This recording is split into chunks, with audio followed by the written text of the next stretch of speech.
everyone, a very warm welcome to WS Cube Tech. So guys, today onwards we are going to start with a new module. This module is called as working with the CSV file.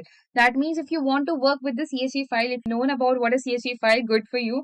If you're not known about it, then I'll be telling you what is CSV file in this session. So for that, first of all, let's understand what is a CSV file. So guys, as a CSV file, the full form of the CSV file over here is the comma separated values, as the word itself is saying that in this file the data is separated with the help of a commas over here. So in general, if I talk about any Excel file, your Excel file looks like this. For example, that we have rows and we have columns. So let's say we have columns over here. The first column is, let's say, ID, then we have name, and then we have age. In the ID we have, let's say, 01, the first row, and the name over here is, let's say, John, and the age over here is, let's say, 18.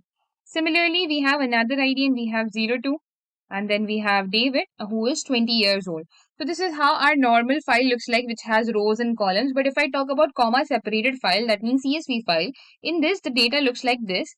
So we have ID, comma, name, comma, age, in which we have ID as 01, and it is separated by comma everywhere. So in each row the data is separated with the help of a comma. So here we have 01, and we have John here, whose age is, let's say, 18. Then here we have 02, comma, David, whose age is, let's say, 20.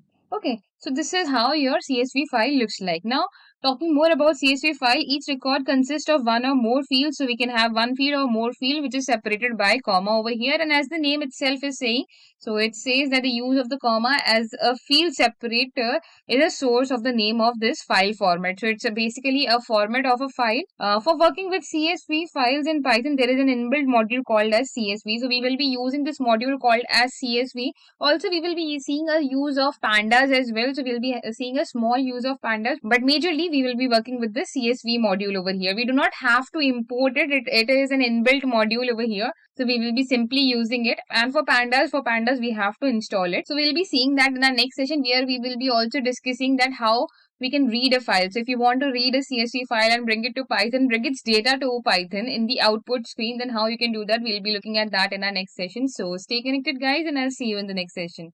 Thank you.